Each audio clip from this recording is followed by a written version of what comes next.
Well, Trump woke up in Qatar this morning and told the Sheikh, last night was fun, but I got to go. The Qatari said, please stay. We have more jets. Here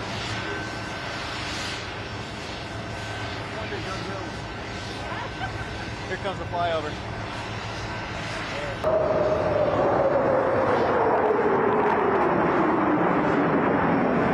Trump said, I love you, but there's someone else. 47 then went to one of the richest countries of all, the United Arab Emirates.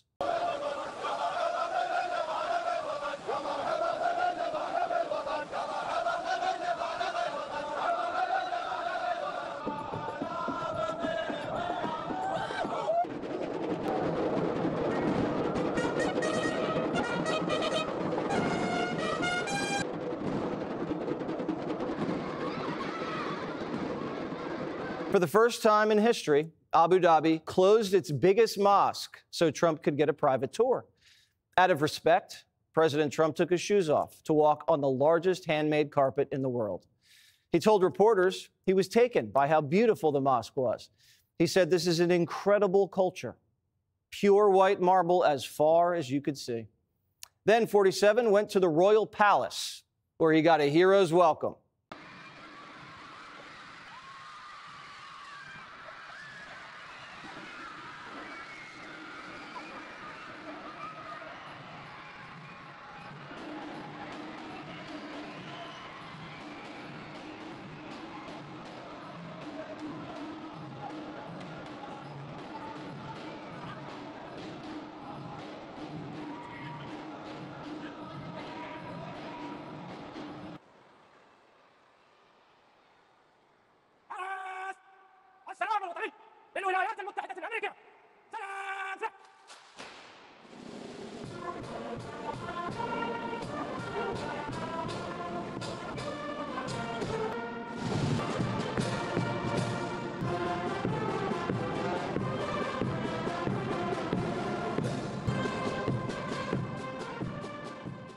At this point, Trump's shaken every hand in the Mideast.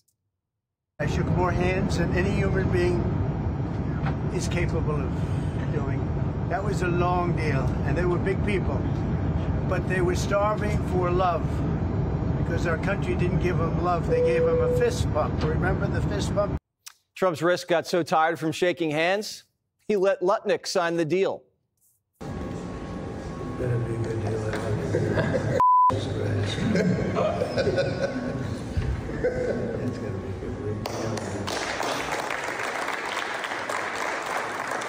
The UAE is investing $1.4 trillion in America. We're building a huge AI data center in their country, and they lit up their city red, white, and blue to celebrate. But that might have been topped when the royal awarded Trump with his country's highest honor. I am honored to announce that His Highness Sheikh Mohammed bin Zayed Al Nahyan bestows the Order of Zayed upon President Trump. Betting sites have Trump favored to win the Nobel Peace Prize. On this trip, he kind of earned it. America spent trillions trying to bring peace to the Middle East, and now Trump's making them pay us, and they love us. Today, 47 said he's getting close to making a deal with Iran. But if they don't play ball, things could get ugly. Probably read today the story about Iran has sort of agreed to the terms. They're not going to make, I call it in a friendly way, nuclear dust. We're not going to be making any nuclear dust in Iran. And we've been strong. I want them to succeed. I want them to end up being a great country. Frankly, but they can't have a nuclear weapon. I think we're getting close to maybe doing a deal. You know, it's really breathtaking as we watch this together, Martha. It's a new dawn, really, a resetting of our relationship with the Middle East. And it's not just the investment. It's President Trump doing things no other president has done, whether it be direct talks with Iran, Syria, the removing of the sanctions, whether it be Kashmir, intervening there. And now here you see him at the UAE, trillions of dollars of investment, $1.4 trillion in this very country. It's astonishing, the shakeup that we're seeing. It's as if President Trump is on, overdrive as he moves into all of these areas, shaking up relationships in the Middle East and bringing prosperity and analogizing that with peace. And this, as you said, Kaylee, is clearly the Trump doctrine. And I look at the energy of the executive that we see from President Trump, and it is absolutely, it's clear that he is exhilarated by these moments, that he wants to keep going. He said earlier today, well, maybe I'll go to Turkey tomorrow. You know, if Putin shows up, then we'll just stop in Turkey on the way home. But the list of accomplishments is absolutely stunning in terms of recognizing Syria, ending the sanctions with Syria. But look at what Ben Rhodes is saying, former Obama advisor. He said, it's so clearly the right decision on Syria. I don't know why Joe Biden didn't do this. And just quickly, he went on to say, you know, sometimes you just have to try something different. And that is clearly what we're watching at just an incredibly fast pace here in the Middle East. And let's listen in. This is our national anthem about to play ahead of the UAE anthem just after that.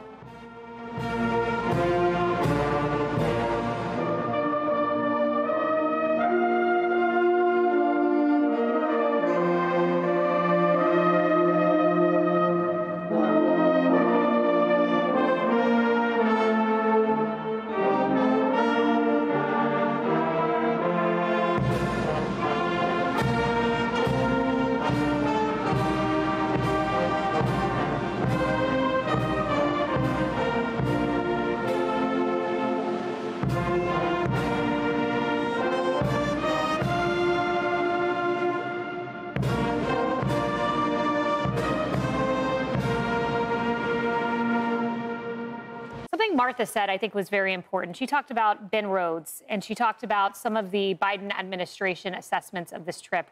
They've been really fascinating. They came out in Axios. Emily, here's a Biden administration official. Gosh, I wish I could work for an administration that moves this quickly. Another Biden administration official, when his personal instincts, Trump's, coincide with the national interest, it's pretty remarkable how quickly he can move. And then yet another on Syria. It's so clear it was the right decision. Why didn't Joe Biden do this? There are about a half dozen quotes. And it's just breathtaking to think about the past administration watching this and thinking, whoa, we didn't keep up. Well, I think there are 77 million Americans who aren't surprised whatsoever. This is exactly who we know President Trump to be and who they voted for. And I loved what you said about the New World Order, because I want to point out the narrative and the coverage that's occurring in the mainstream media and on the left. So as we speak, as we are showing this historic moment, historic developments in the realm of foreign diplomacy and in economic interest on the global stage, the other networks are covering the SCOTUS arguments for birthright citizenship. All last night, all the talking heads were obsessed with the Qatar jet, the gift, and the potential for that, and talking about the king and the dictator and all the things. And it just sort of blows my mind that the paradigm shift that we are witnessing in real time, which has such fundamental implications for truly every nation out there, as we've talked about, to sort of reject after all of these decades the geopolitical sort of incursion model, leaving our blood and treasure totally separating business and economic interests from any type of diplomacy possible. And now we come in with a breath of fresh air that is President Trump. With the administration, he has surrounded himself by those brilliant, like-minded individuals in service to the American people for the first time, that says we are here to exhibit peace through strength and to invest in relationships that will have generational impact. We release these chains, these decades-long sanctions of inheritance, and see you not for what you've done in the past, but for what we might achieve in the future. That is so historic. And unfortunately, this mainstream media and what we're hearing out of some Democratic congressmen or lawmakers, it is leaving the forest for the trees. So I'm glad those individuals in the Obama and Biden administrations are sort of shocked by this, that they're at least noting the accomplishment and the speed with which it's occurring. But certainly I hope the media gets on board, because every American deserves to see what an incredible evolution we are seeing in the genesis right now. Yesterday, Donald Trump went to Saudi Arabia and secured a $1 trillion deal. Today, he's in Qatar, where he secured a $1.2 trillion deal. So in 2 days of being on the road in the Middle East, he secured signed contracts, signed deals, $2.2 trillion. So in just a matter of a few months, we left from having a president who was handing out money whatever chance he get. He was just pumping out money, millions, tens of millions, and billions of dollars at a time. And on top of that, everybody who he was giving money to was ungrateful. Nobody respected or appreciated him or the American people. To now having a president who in 2 days he secured over $2 trillion. And everyone's showing respect. Matter of fact, they called him the president of the world, not just the United States. They actually said that. And this commentator doubled down, saying Trump deserves recognition for his peace efforts. He said, "The bromance between Donald Trump and Saudi Prince Mohammed bin Salman is off the charts. Trump deserves a Nobel Peace Prize. Peace through strength."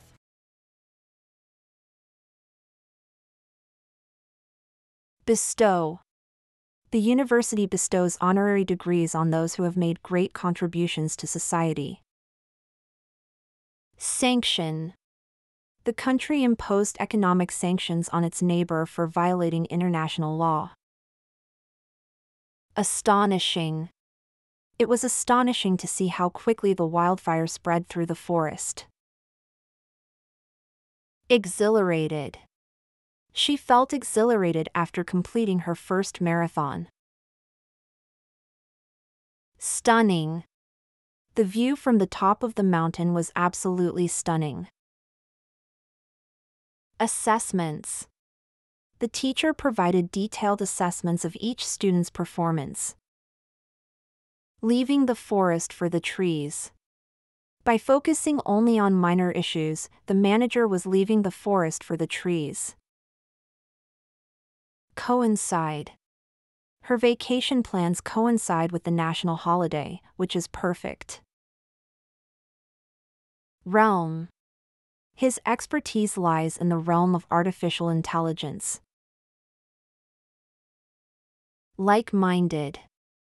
The club is a gathering place for like-minded individuals who are passionate about photography. Incursion.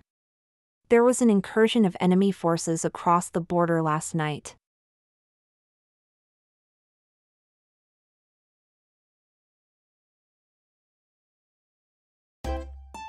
If you enjoy this content, please consider subscribing to my channel to stay up to date with future videos. Thank you for watching.